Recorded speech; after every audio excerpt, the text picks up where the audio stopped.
Hey everyone, welcome to part 9 of my Amazing Spider-Man collection video. So this is the 9th long box I have of all raw books. This is going to be the rest of the Beyond era and then into the current run. And I'll talk about it as we go, so let's just get right into it. 78 BEY Beyond, but again, I've said it so many times, I don't know why this just wasn't 79. Like, just pump out the book quicker, but... Because I'm pretty sure how these were going. It was like 78 was the one week, this was the next, 79 was the week after that, and 79 BE was the rest of it. Like, just label it the next number. Like, you know, not... This is the one time where I'd be like, Marvel, you want to get to your anniversary issues and charge more and everything, right? Just do that. Just keep the book labeled and just keep it going. 79 Kraven cover. I thought, again, this is where the run starts to get kind of dumb and it loses that initial appeal. Kraven's in this, but like he's not really used to great effect. Honestly, the variant covers are sort of the best thing about this. This was kind of like Aunt May teams up with Doc Ock again. And it's because Doc Ock, you know, discovers everything that Beyond is doing that's wrong, and he has a hard drive all of a sudden, some crap like that. I don't know, it was just, there was a lot of conveniences, I guess.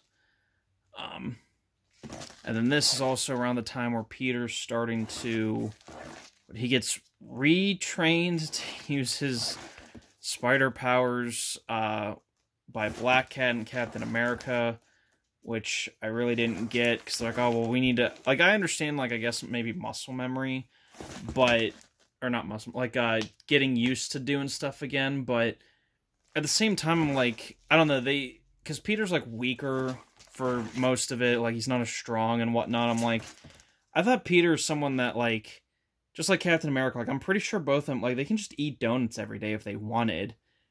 Like, they might not feel great, but, like, they're not going to lose their strength, their speed, like, their powers are, like, they are genetically different and improved, like, they're always going to be, you know, like, the top tier physically. I don't know, that's how I always understood it, I could be wrong. That was a cool cover, all the spiders on them. Nice.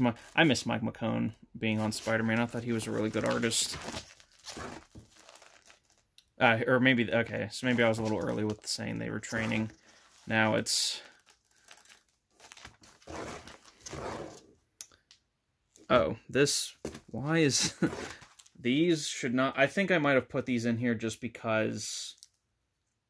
it was like a tie-in. Technically, these shouldn't be in here. But... I'll keep it. It's the Mary Jane Black Cat tie-in Beyond first and second print. The Queen Goblin, because we needed another one of those. This second print, this was really nice. Got 2 of those.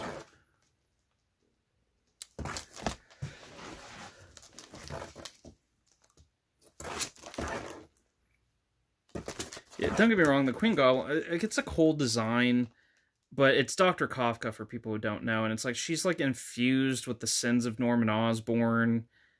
But if that's the case, then why is she red? Because when Peter gets the sins, he just goes insane. He doesn't turn red. Like, it's, I get it. They wanted a new character, but, like, have her injected with the Goblin formula, or have her be like, nah, I think I cracked it. This one won't make you insane. And turns out it's an even worse strain or something. Like, there's a ton of ways you could have done it.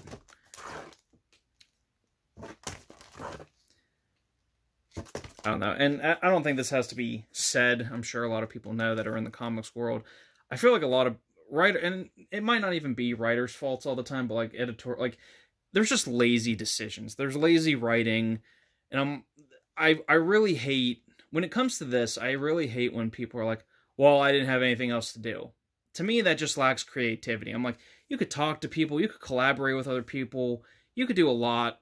Like, there are options to find better ways to do things. There's test audiences you could give stuff to. Like, don't tell me there was no solution. There's limitless possibilities when in a creative outlet.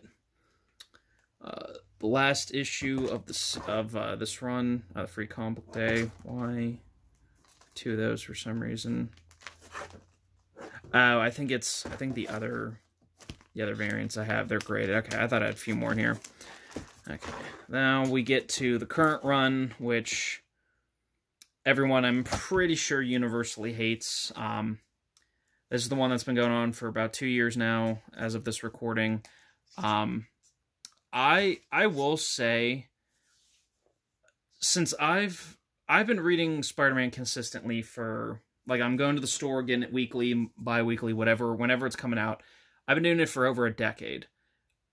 I've read, you know, Spider-Man Story, Spectacular Web, like other stories since I could read.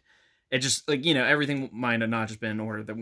Consistently, since I've been picking up books since Superior Spider-Man, Volume 3, Volume 4, the Nick Spencer run, Beyond Era is when the first time I really felt, okay, something's wrong. This should be good. This should be better than what it is, and it's not. This series, and now when it relaunched with #1, this is the first time I think ever I've read Amazing Spider-Man where I've like, I hate this run. And Zeb Wells, he isn't a bad writer. He wrote the 2013 Nova series, or at least some of it, and that was excellent. Like, he can write. We've seen stuff where he can write. And I think this is more of an editorial thing, more than Zeb Wells. I know Zeb Wells gets all the hate because his name is on the book. I think it is more of an editorial thing, but this run of Spider-Man has to be the worst run of Spider-Man ever. People might debate that. People might say certain, like, parts of the Slott run, or I know certain people don't like the JMS run, but the Zeb Wells Spider-Man run, I don't think I've ever seen a Spider-Man run so universally hated by fans. And if you don't know, to give you a little context, so in the last issue, so this is the last issue, Peter's back as Spider-Man, Ben Reilly has lost his memories again, and he becomes a bad guy named Chasm. So Ben's out as Spider-Man, Peter's back as Spider-Man. It ends, the last run, or it's not the Nick Spencer run, because the Nick Spencer run ended at issue 74, then other people took over from 75 to 93. Peter and Mary Jane were back together. They were moving in together. This issue opens up. Peter and MJ are not together. Aunt May hates, or is upset with Peter. He doesn't have a job, doesn't have money. All of his friends are like, hey, where have you been? Why are you being such a dick to it? Like, everything at once is just awful. And I've talked about this in other videos too. That's not the way to do Spider-Man. Yes, he's relatable. Yes, he has problems. Yes, he gets angry. But his entire life does not need to suck all at the same time. How about Aunt May's not talking to him, but he has a girlfriend to confide in, and he's making good money? Or he has no job, and he has no money, but he has a girlfriend, and Aunt May supporting him. Like, I don't see why there's not trade-offs. I would still find that annoying, where it's like, okay, this problem is finally fixed, and something else now goes bad. But I get that is life. So I would at least be happier with that. I still wouldn't love it, but I get that, you know, like, I would get it. Because, like, I've had weeks and months like that where it's just, okay, well, this sucks now, or this is better, but this sucks now. Like, I get it. So I really don't understand why there can't be, like, okay, why can't you not just keep Mary Jane and Peter together? I get you don't want him to age. If you don't want him to ever get married to her, fine. But just have them dating. Like, I really don't get what the problem is. And I would love to just take a bat to Marvel editorial, especially the Spider-Man offices, and be like, what is the problem? Why do you think this makes money? Why do you think angry fan... There was someone, I don't know who said it, an angry fan is an engaged fan. And I'm like, no, an angry fan drops the book because you're at $5 a book. Why am I paying $5 to be upset? I know it's hypocritical because I'm saying I don't like this run, but I keep buying it. I can never not buy Amazing Spider-Man. And I get that there are others like me that do that. However, I don't think there's enough of us that are like, well, I've always collected it. I want to have a complete run, and I can't stop buying it. I don't think there's enough to keep the book surviving forever. I think more and more, there are more and more lifetime collectors that I've talked to that say, you know, I can't do it anymore. I've dropped the book. No one wants to buy it. So I'm not buying it. I'm not reselling it. No one wants it. And I think that's, again, also part of the reason for the price hikes. It's stuff like this is being dropped. I mean, hell, what was it? In the 90s, was it? They were selling easily over 100,000 copies of Spider-Man. Maybe, probably way upwards of that, probably closer to 120, if not more. I don't know. I don't know the exact numbers. But I think they're prey to kind of reach 100,000 now, when that was something that was easily done years ago.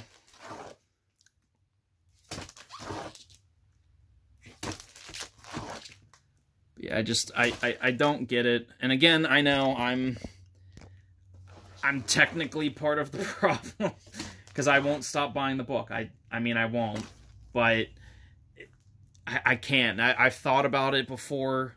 I've tried doing it before. I can't.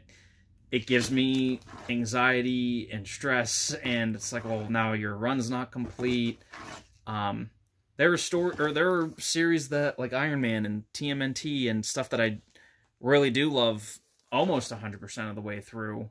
Sometimes even more than reading Spider-Man, and it bothers me that those series aren't complete yet. I'm working on them, but they're still not complete, so it's that itch in my brain.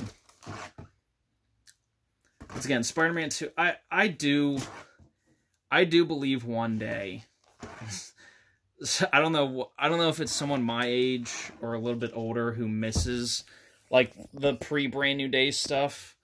Because I know there's people my age all the way up to in their 40s that are like, you know, I remember Spider-Man being way better. I wish it could get back to that. I think it's going to have to take for this generation, a little older, to finally get into Marvel editorial, for the old people to get out or retire or whatever the case may be, and then just fill the seats have to be filled with new people that are like, okay, I'm ending this crap right now. We're undoing One More Day. We're undoing the Zeb Wells run. Like, we're just undoing all this crap, and we're only keeping the good stuff. So I do believe one day Spider-Man will be fixed. He'll be remarried to Mary Jane. Like, I think the issues will be worked out eventually, and I do want to be there for it. I would also be surprised right now if Marvel editorial was not looking at the absurd numbers they're doing on the current Ultimate Spider-Man, seeing that Peter's married to Mary Jane and has kids. I think they're absolutely insane if they're not from that moment going, how do we replicate this in Amazing? Well, people finally responded showing how much they would love a married Peter Parker to MJ. How do we fix in the current run? How do we do it with Grace? Which at this point, I don't think you can do it with Grace. I think you just have to be like, this is my idea. No one take this. Unless you're Marvel, then you can take it. But at least give me a contribution or an acknowledgement, please. Or let me come tour the offices or something. I think this is what I would do if I was in charge of the book. I would, because MJ has like a knockoff Omnitrix gauntlet thing right now in the comics. She has powers. I would have her and Spider-Man fight. Either, I'm trying to think who hasn't been used recently. It's like Vulture's been used, Doc Ock's been used, Rhino would be too dumb, Kraven's been used. I'm trying to think of like maybe Electro. We haven't seen him in a little bit. I'd have, yeah, you know what? I'll do that. I'll make it Electro. Peter and MJ, or Jackpot, are fighting Electro. Electro, or MJ, does her luck device thingy, which I know Paul or whatever is like, he's also constantly experimenting with like power sources, trying to make the device better. MJ spins her jackpot wheels to get powers. She gets time travel powers. And she's using it to like avoid Electro's blast or something. She's looking into the future. Something happens, something's miscalculated. Electro hits her gauntlet, kills Mary Jane. The time travel powers are still activated though. So Peter grabs it in hopes of going back in time to save MJ. But what he does is go back in time to the end of the Beyond era, where he bumps into someone or does something. Ben Reilly's saved, so he doesn't lose his memories. He bumps into, I don't know, a building, distraction, something. So Ben Reilly's memories are saved. So I'd have to alter that ending a little bit. But his memories are saved. He's not insane. He's still a hero. He's still Spider-Man. Not like main Spider, like he'll go off, I'll write it, he goes off and maybe has his own book or something. But he's still, he's still a good person, still healed, all that stuff. So him and Janine go off wherever. Peter, now being in the past, also knows what's going to happen with the whole, is it Raven and the whole him and MJ getting tossed in an alternate dimension, all that stuff. So what Peter does, he goes to his apartment, because that's where the event first happened. He goes to his apartment. He takes on Raven. I probably wouldn't be allowed to do this because of that. I'd have him kill Raven or do something. Or toss Raven into the other dimension, whatever it is, whatever it may be. In that result, though, now that he has altered time, that future Peter now disappears. So, like, let's say if he did kill Raven, Peter Parker doesn't kill. Well, that future version of Peter's now gone, so technically he never killed him. So now it's just regular Peter with MJ, and future Peter still dropped, since the device was, on time travel power mode, it's now technically a paradox, so it could exist in the past, since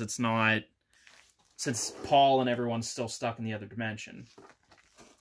So now MJ has the device. Peter and her together and are living together. Peter studies the device, fixes it, still gives it to MJ so because I do like her costume, I like her powers, I like how they're random. I don't think she should be a superhero, but I think she should have that on her at all times, the device. So that's something Peter can stop worrying about. Like, oh well, this puts you in danger. Nope, I got super crazy awesome powers that will protect her now. So, Peter and MJ, still together. She still has the jackpot device, so she still has powers when she needs it. And that's it. And then we'll just go forward. We'll have to correct the timeline a little bit. But that's my idea. That's my story. That's what I would do to correct this era. I'm sure editorial would probably faint at hearing those ideas, but, So, but yeah, alright, so that was box 9. I got one more box of raw books to do. That'll be in part 10. And then we're on to graded books, which I'll probably do 2 boxes per video. So that should only make it end up being 9 parts. But yeah, please stay tuned for those.